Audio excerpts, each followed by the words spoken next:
Hello और नमस्कार दोस्तों। कैसे हो आप? दोस्तों, मैं उम्मीद करता हूँ आप अच्छे होंगे, अपना ध्यान रख रहे होंगे और मन लगाकर पढ़ाई कर रहे होंगे। दोस्तों, एक बार फिर से स्वागत है आपका एसएससी जीडी के इस प्रैक्टिस सेशन में। तो शुरुआत करते हैं दोस्तों आज का प्रैक्टिस सेशन।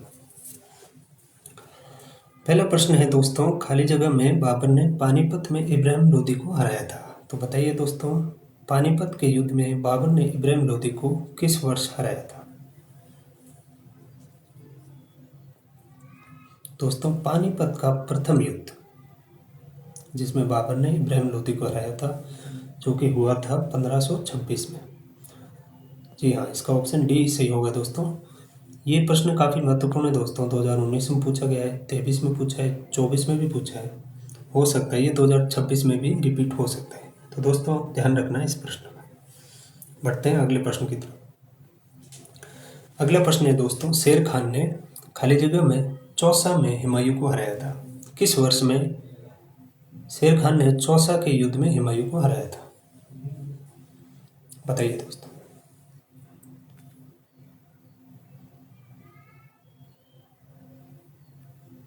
दोस्तों, चौसा का युद्ध 26 जून 1539 को हुआ था, जिसमें हुमायूं को हराया था अफगानी शासक शेर खान ने। ये भी दोस्तों 2 बार रिपीट हो चुका है प्रश्न, काफ़ी इंपॉर्टेंट है ये प्रश्न। बढ़ते हैं अगले प्रश्न की तरफ।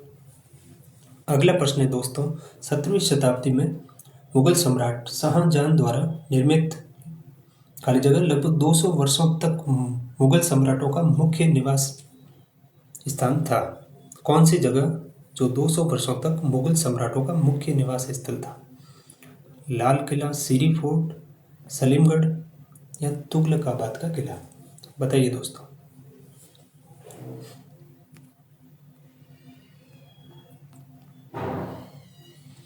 दोस्तों, इसका सही उत्तर होगा लाल किला। जी हाँ, लाल किला 200 वर्षों तक मुगल सम्राटों का मुख्य निवास स्थल था। ये ऑप्शन सही होगा इसका। अगला प्रश्न है दोस्तों, मुगल सम्राट बाबर के बारे में निम्नलिखित में से कौन सा कथन गलत है? बताइए। पहला कथन है, जब वह सिंहासन पर बैठा था तो उसकी उम्र 18 वर्ष थी। दूसरा है, उसने फरगना के राज सिंहासन पर विजय प्राप्त की थी। तीसरा है, उसने 1494 में राज सिंहासन प्राप्त किया था। और डी यानी चौथा ऑप्शन है, वह प्रथम मुगल सम्राट था। जी हाँ दोस्तों, ये तो सही लग रहा है, वह प्रथम मुगल सम्राट था। लेकिन दोस्तों, जब बाबर सिंहासन पर बैठा था तो उसकी उम्र 18 वर्ष नहीं थी, उसकी उम्र 14 वर्ष थी। जी हाँ दोस्तों, तो ये इसका ऑप्शन ए गलत हो जाएगा। तो इसका ए ऑप्शन गलत है। बढ़ते हैं अगले प्रश्न की तरफ। अगला प्रश्न है दोस्तों, फारसी इतिहासकारों ने मुस्लिम सुल्तानों का वर्णन किस रूप में किया है? बताइए। ईश्वर के सादिक, ईश्वर की छाया, ईश्वर के अवतार या ईश्वर का अनुयायी? बताइए।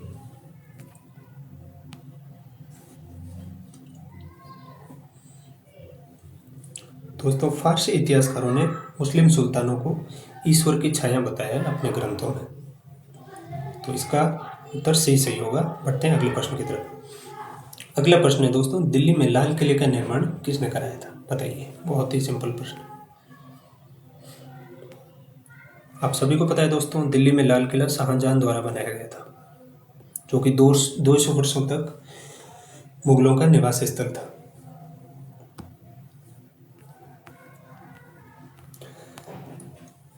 अगला प्रश्न है दोस्तों, सम्राट खाली जगह ने मोहम्मद हुसैन अल कातिब कश्मीरी को उनकी सुंदर लिखावट के लिए जरीन कलश यानी स्वर्ण कलम की उपाधि से सम्मानित किया था।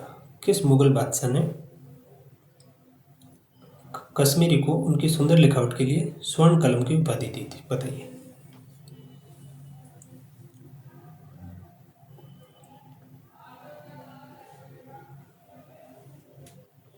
तो दोस्तों, स्वर्ण कलम की उपाधि अकबर ने दी थी इनको। इसका ऑप्शन डी सही होगा। अगला प्रश्न है दोस्तों, अंग्रेजों ने खाली जगह में एक लंबी लड़ाई लड़ते हुए अपने साम्राज्य के सैन्य और वित्तीय संसाधनों को अधिकांश खर्च कर दिया था। बताइए, औरंगजेब ने किस लड़ाई में अपने साम्राज्य के सैन्य और वित्तीय संसाधनों को खर्च कर दिया था?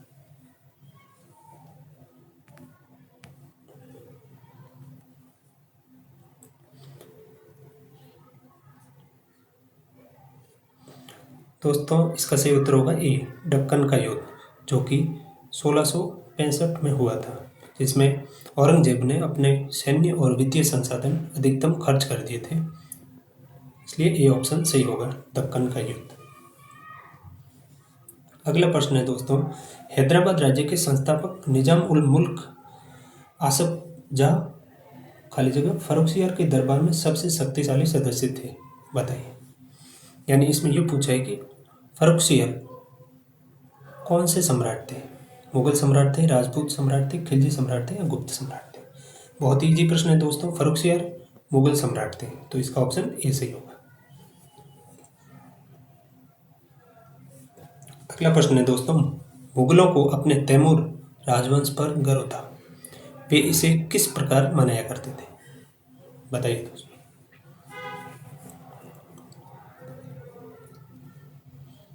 दोस्तों, जो मुगल थे वो तैमूर को अपना गौरव मानते थे, इसलिए वे एक उत्सव के रूप में सम्मानित कर मतलब मनाते थे। वे प्रत्येक शासक को तैमूर और स्वयं का एक चित्र प्रदान करते थे। इसका सी ऑप्शन सही हो जाएगा। इस तरह वे इसको सेलिब्रेट किया करते थे। बढ़ते हैं अगले प्रश्न की तरफ। अगला प्रश्न है, बेगम नूरजहां का विवाह पूर्व नाम क्या था? नूरजहां का विवाह से पूर्व क्या नाम था? बहुत ही सिंपल प्रश्न है दोस्तों। पद्मावती नहीं था, हरकाबाई नहीं था, इंदिरा कंवर भी नहीं था, मेहर निशा था। इसका बी ऑप्शन सही होगा, मेहर उन निशा। नूरजहां ने दोस्तों जहांगीर से शादी की थी। जहांगीर ने उसको नवरोज के उत्सव पर देखा था, तब उसने उससे विवाह किया था। अगला प्रश्न है, निम्नलिखित में से अंतिम मुगल सम्राट कौन था?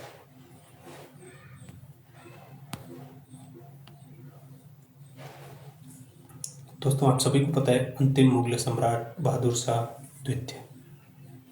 ऑप्शन डी सही होगा।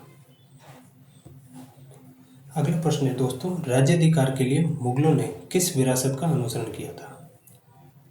स्वअर्जित, निर्वसियत, पैतृक संपत्ति, सामुदायिक विरासत या ज्येष्ठाधिकार नियम? बताइए, कौन सा ऑप्शन सही होगा इसका?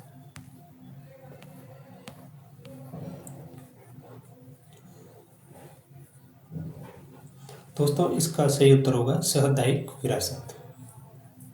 बी ऑप्शन सही होगा। जो कि राज्याधिकार के लिए विरासत का अनुसरण किया था, उसका नाम था सामुदायिक विरासत।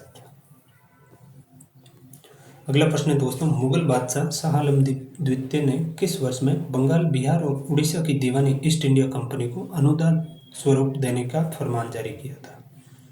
किस वर्ष में मुगल बादशाह ने बंगाल, बिहार और उड़ीसा की दीवानी ईस्ट इंडिया कंपनी को सौंप दी थी? बताइए।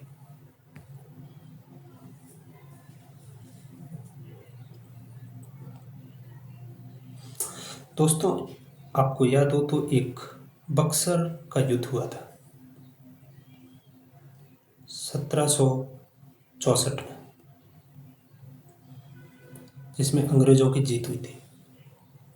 उसके बाद में मुगल बादशाह ने बिहार, बंगाल और उड़ीसा की दीवानी ईस्ट इंडिया को कंपनी को सौंप दी थी, जो कि थी 1765 में। 1764 में बक्सर का युद्ध हुआ था और 1765 में अंग्रेजों को सौंप दिया गया था।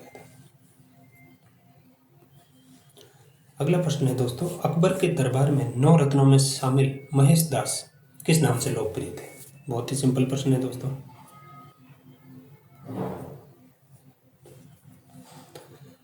महेश दास दोस्तों बीरबल का नाम था। जी हाँ, बीरबल, जो अपनी चतुराई से अकबर को मना लिया करते थे, वही बीरबल, उनका मूल नाम महेश दास था।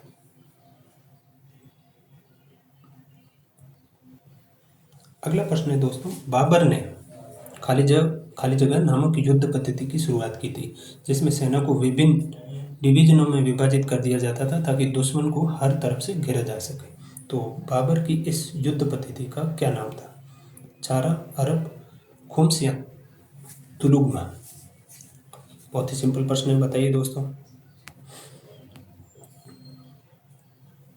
दोस्तों इसका सही नाम होगा तुलुगमा।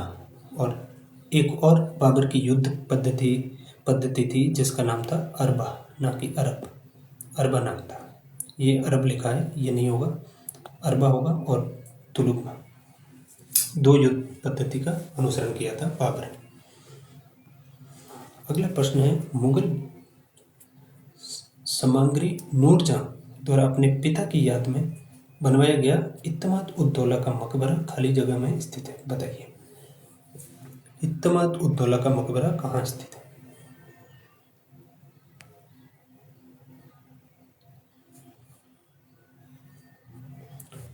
दोस्तों इत्तेमाद-उद-दौला के मकबरे को बेबी ताजमहल भी कहा जाता है। जी हाँ, बेबी ताजमहल, ताजमहल का छोटा रूप है। इसका निर्माण करवाया गया था आगरा में। इत्तेमाद-उद-दौला का मकबरा आगरा में बनवाया था नूरजहां ने, जो कि नूरजहां के पिता थे, उनकी याद में बनाया गया, जिसे बेबी ताज भी कहा जाता है। अगला प्रश्न है दोस्तों, निम्नलिखित में से कौन इब्राहिम लोदी को पराजित करने के बाद पहला मुगल सम्राट बना? बहुत ही सिंपल प्रश्न है दोस्तों, 2 बार पूछा गया। प्रथम मुगल सम्राट सभी को पता है दोस्तों, बाबर थे, जो कि 1526 की लड़ाई, पानीपत का युद्ध, इब्राहिम लोदी को हराया था बाबर ने। बढ़ते हैं अगले प्रश्न की तरफ दोस्तों। अगला प्रश्न है, दारा शिकोह अंततः उत्तराधिकार के युद्ध सामूगढ़ की लड़ाई में खाली जगह से हार गया था, बताइए। दारा शिकोह अपने उत्तराधिकार की लड़ाई में सामूगढ़ की लड़ाई में किससे हार गया था?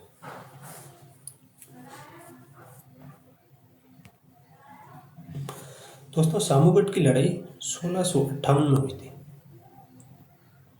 जिसमें औरंगजेब और दारा शिकोह के मध्य युद्ध हुआ था उत्तराधिकार के लिए, जिसमें दारा शिकोह हार गया था। उसके बाद औरंगजेब गद्दी पर बैठ गया था।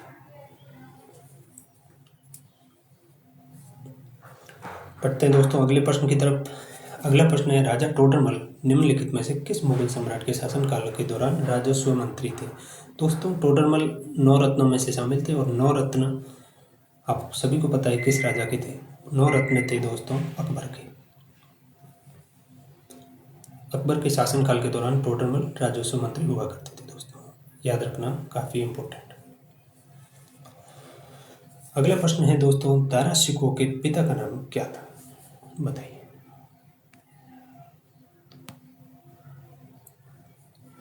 दोस्तों आप सभी को पता है, शाहजहां के पिता जहांगीर के बाद शाहजहां बने थे, और शाहजहां के बाद में औरंगजेब राजा बने थे। दारा शिकोह के पिता का नाम दोस्तों शाहजहां था। ऑप्शन सी सही होगा इसका। जी हाँ, शाहजहां। दारा शिकोह और औरंगजेब के मध्य युद्ध हुआ था दोस्तों उत्तराधिकार के लिए, जिसमें दारा शिकोह हार गया था, शाहजहां जीत गया, औरंगजेब जीत गया था, और इन दोनों के पिता थे शाहजहां। सी ऑप्शन सही होगा। अगला प्रश्न है दोस्तों, 1591 में अकबर के प्रसिद्ध सेनाध्यक्ष मान सिंह ने निम्नलिखित में से किस जनजाति को हराया था, बताइए। ये दोस्तों काफ़ी इम्पोर्टेंट प्रश्न है। राजा मान सिंह को तो आप जानते होंगे दोस्तों, अकबर के प्रमुख सेनापति थे, जो कि आमेर जयपुर से थे, कछवा राजपूत। उन्होंने दोस्तों झारखंड में चेरो जनजाति को हराया था। जी हाँ, चेरो जनजाति झारखंड। याद रखना दोस्तों, ये प्रश्न रिपीट हो सकता है, अच्छा प्रश्न है। चेरो जनजाति को हराया था झारखंड में। उसके बाद में मुगल साम्राज्य का विस्तार भी किया था झारखंड में इन्होंने। अगला प्रश्न है, निम्नलिखित में से कौन मुगल सम्राट अकबर के शासनकाल के दौरान भारत में रहता था? बताइए दोस्तों। जियाउद्दीन बर्नी, गयासुद्दीन बलबन, अमीर खुसरो या अब्दुल रहीम खान खाना। बहुत ही सिंपल प्रश्न है दोस्तों, जो कि 9 रत्न में भी शामिल था।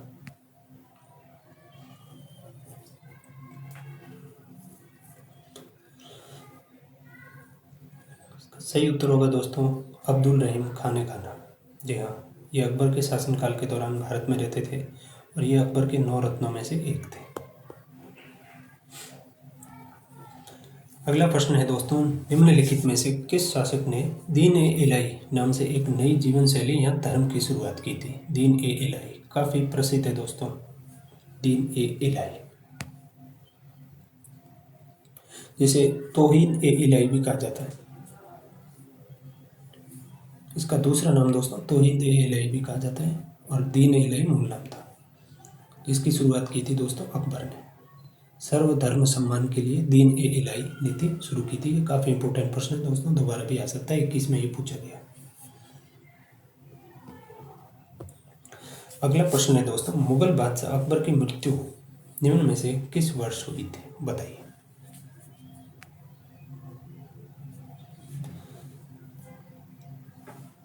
दोस्तों मृत्यु से पहले अकबर के जन्म की बात करते हैं। अकबर का जन्म दोस्तों 1542 अमरकोट में हुआ था, जो कि वर्तमान में पाकिस्तान में है।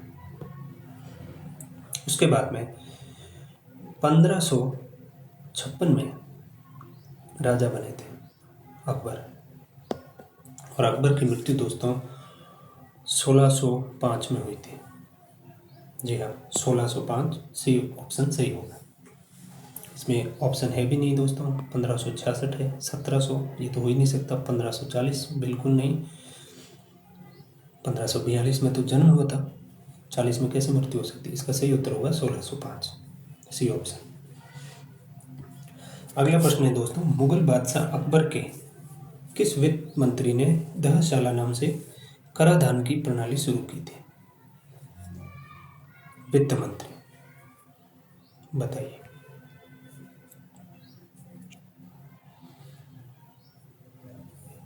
तो दोस्तों आप सभी को पता है, बादशाह अकबर के वित्त मंत्री थे राजा टोडरमल।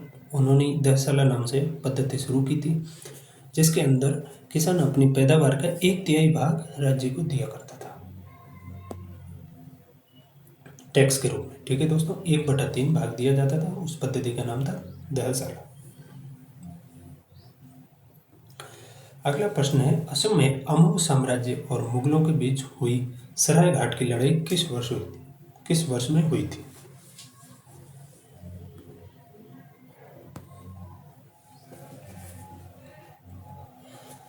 तो दोस्तों सरायघाट की लड़ाई 1671 में हुई थी, जो कि ब्रह्मपुत्री नदी के किनारे पर है। गुवाहाटी असम में स्थित है सरायघाट, वहां पर यह लड़ाई हुई थी 1661 में, 1671 में, सॉरी। अगला प्रश्न है दोस्तों, 1529 में घाघरा के युद्ध में मुगल बादशाह बाबर ने किसे हराया था? बहुत ही सिंपल प्रश्न है दोस्तों। घाघरा के युद्ध में अफगानी शासक महमूद लोदी को हराया था। इसका सी ऑप्शन सही होगा दोस्तों। जी हाँ। अगला प्रश्न है दोस्तों, मुगल बादशाह अकबर का मकबरा कहाँ स्थित है? आप सभी को पता है, बहुत ही सिंपल प्रश्न है ये। अकबर का मकबरा दोस्तों आगरा के पास सिकंदरा में स्थित है, यूपी में। जी हाँ।